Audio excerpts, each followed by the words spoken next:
All right, BJ, well, every family holds tightly to traditions, and one Northern Virginia musician says his family's legacy involves a license plate of all things. But that's only the beginning of a remarkable story spanning nearly a century, from the battlefields of Italy to a recording studio here in the DMV. Jay Korf has this story.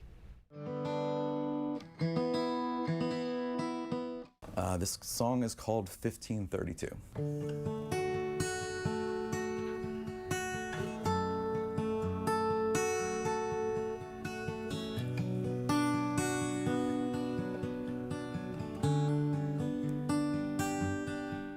Recording artist Drew Gibson admits that it takes time to construct his melancholy musings. Inspiration often lingering just beyond his fingertips. But in the case of one particularly sentimental arrangement, In 44, I've gone across that EC line. all the motivation Gibson needed was hiding in an old family storage box Landed boats at the foot of the Apennines. and mementos of a heartbreaking past. The tent fades down as the moon ignites. Gibson's gritty baritone, the ideal conduit for this 82-year-old story. Hope all is strong back home tonight. In 1532, strength in numbers like a coat of arms. The metal plate, we put it on. While Drew Gibson lives in Northern Virginia, this remarkable story actually begins 2 hours to the south right here in this Richmond neighborhood, in that home behind me. It's where Drew's father, Ed, Ed's older brother, Uncle Jack, and their parents grew up. When World War II breaks out, Uncle Jack enlists in the Army. But before shipping off to Italy, he makes a unique request to honor the home and the family he's leaving behind. He wanted to put the family address number on his car license plate. They lived at 1505, and amazingly enough, 1505 was taken. So he got 1532, where the 3 and 2 equal 5. Be back home soon, it don't worry me.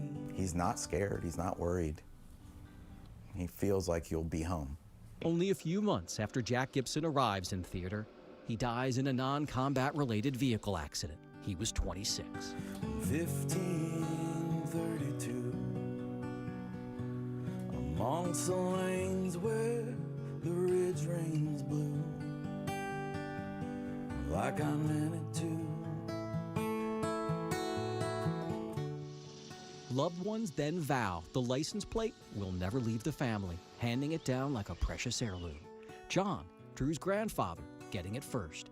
Then Catherine, his grandmother, followed by his dad, Ed, and finally, his mom, Betty Jane. She's still living, but she doesn't drive anymore, so she passed it on to me a few months ago, so now it's on my car. When Drew's father, Ed, passed away here in Richmond in 2012, he started to sift through his father's belongings, and he made a stunning discovery that would allow him to forever memorialize his Uncle Jack and devotion to family.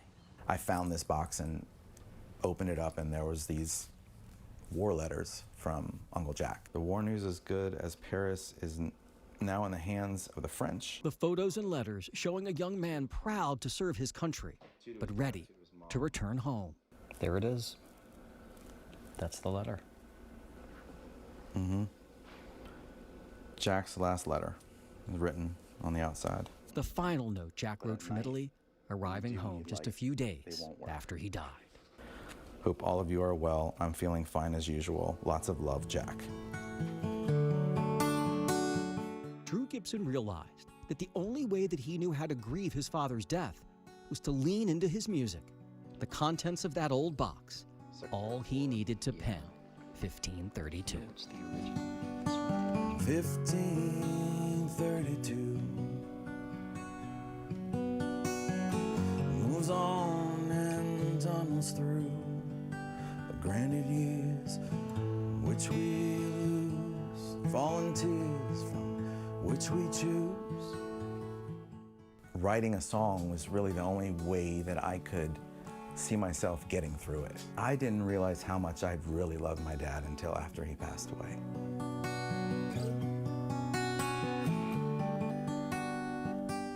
I think he helped me write this album. I think he helped me write these songs. I'm Jay Korf for 7 News.